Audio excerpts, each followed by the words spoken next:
Good day and welcome back to the Family Cyber Clinic. This week we'll be discussing dumpster diving or bin surfing and the effects it can have on us as families in the cyber climate that we find ourselves in. Before we go deeper, I will ask those who are visiting this platform for the very first time to consider subscribing. I would also ask you to click on the bell so that you'll be alerted when new content like this is being uploaded each week. Of course, I'll ask you to like this content if it's beneficial to you and make sure you share it with your friends and family. Okay, do that for me. Thank you. Okay, so what is dumpster diving or bin surfing? In the cyber world that we find ourselves in, dumpster diving involves searching through trash. Yes, searching through trash, rubbish or garbage, looking for something useful that can be used, for example, to clone our identities. Yes, rogues will go that far. It's often done to uncover useful information that may help this rogue get access to us. See, the rogues will go to any level, any extent to get to us or to get information about us. It's frightening, but it is the reality, okay?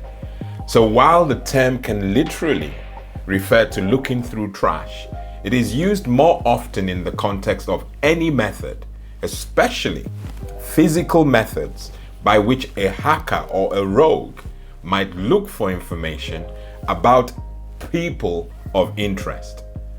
And you're looking behind, who are the people of interest? You and myself. The hacker has or needs something you and I have, and that's information. I know many of us on the platform will say this only happens to big corporations or big companies. It is for this very reason the clinic is paying particular attention to this, because the rogues will always milk the areas that are overlooked. And you and I, for many years, have been targets. So in many cases, dumpster diving involves getting data about you and I in order to impersonate us, to gain access to our user profiles or restricted areas on the internet. So they basically get to us by going through trash. And that just doesn't make any sense, but it's happening. And that's why we must be sensible, we must be discerning, even as we throw away litter, throw away things that we no longer need, okay? I took advice from my wife many years ago about how I throw away my letters or parcel information. So, okay, you have this Amazon package coming through the post. The moment you've taken what you have ordered or whatever it is, before you throw away that paper or the packaging, just remove your name. All the details that concern you, remove it. Make sure that it's no longer readable, and then you put that also away. It's just an extra step that you and I have to take. Just make sure that you have cut that information into bits, unrecognizable bits, before you throw it away. And then you'll find that there's no information there that can be linked back to you. And if you get into that habit, a very, very good advice that I received from my wife, you get into that habit, you will be safer for it, okay? So it's important. And then there's this other thing that we do whenever we have damage, especially damaged CDs or damaged hard drives, damaged flash drives or memory sticks like we shared last week. Make sure before you throw the stuff into the trash, make sure you physically destroy it. Okay, so it's damaged and you have concluded that you can't get your data from it. Make sure you physically destroy it. In many ways, there's a term called degussing, and that's using a magnet around the data or the hardware itself, and that little process damages the disk permanently. you could go that route. And all the other information or tips that I shared last week on how to securely destroy the data on your flash drives. Use those steps and you'll find that you'll be safer for it. Another thing that I know that I am big on, not on the home front, but I am through the clinic going to start doing it, is to invest in a shredder. Invest in a shredder. You know, we worry about the data that we are putting in the trash because rogues can get to it. Then just shred all your letters, shred all the envelopes, any information about you, shred it, you know? And there are many shredders that are affordable. I'll put links in the description so you can go and get yourself a shredder. Shred every information that you have so that the rogue cannot get at you. Businesses do it, and there's a lot of success around that practice. And why can't we? You know, shredders are not expensive. I'm not asking you to go and get an expensive shredder. Just get a normal shredder that will allow you to do one piece of paper at the time or one envelope. That's enough. As long as you're shredding before you throw things into the trash. It is really, really important that we do this. Really important. The information that we have needs to be protected. That can be on paper, and that can be on data disks, flash drives, memory sticks, and all that. We must safeguard our information if we're getting rid of it. And then the dumpster divers have nothing of value to take away when they do their practices. I know, for example, that dumpster diving is not necessarily illegal in this country.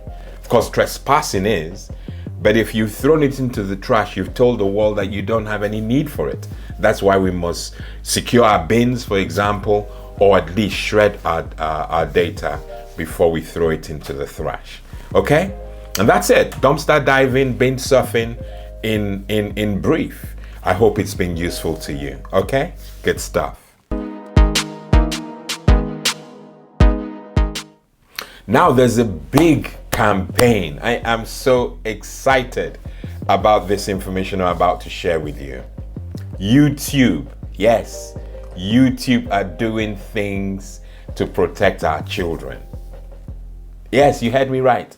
They're doing things. There's a campaign. There's an initiative. I don't know what else to call it, but it is beautiful for our kids. You know, since the launch of this channel several months ago, we've made it our business to protect the children that the good Lord has given to us, you know, and we've been doing it. We've been asking us to raise our game as parents, to pay more attention, to get ourselves educated on this channel so that we can be of use in the things that will help maintain security. We did it because we felt nobody else was doing it. Now, YouTube are doing something about it. There's an initiative called COPPA, COPPA, and it stands for Children's Online Privacy or Privacy Protection Act. I know that somehow YouTube's hands have been coerced into doing this, but I don't care. The important thing is that they're doing it. They're doing it, and it is going to be beneficial. YouTube are now required to ask all content creators like myself and any other person who puts out information on YouTube that they must make sure that the content they are pushing out is made for kids or not. Fantastic news. Fantastic. So you have to declare as a content creator, if you're publishing anything to YouTube, you've got to make sure you answer the question, is this made for kids or not? So that kids do not just stumble over adult content like we have been fearing for months on this platform. If it's made for kids, it must clearly show that it is for kids so that kids can consume that content. We've also on this channel tried to promote YouTube Kids. That is coming. YouTube Kids is designed for kids. Do you understand? So we want kids to be exposed to content that is age appropriate. But I celebrate this initiative from YouTube. As I said, even though it's coerced, it's good news. It is victory for this channel. It is victory for parents. Okay? And those who are watching from other social media platforms, be on the lookout because it's coming to you too. Our kids have to be safe on these platforms. You understand? These platforms do a lot of good, but our kids constantly are stumbling over content that is not appropriate for them. And if the channels are not going to do anything about it, then they're going to be forced to do something about it. Victory for parents.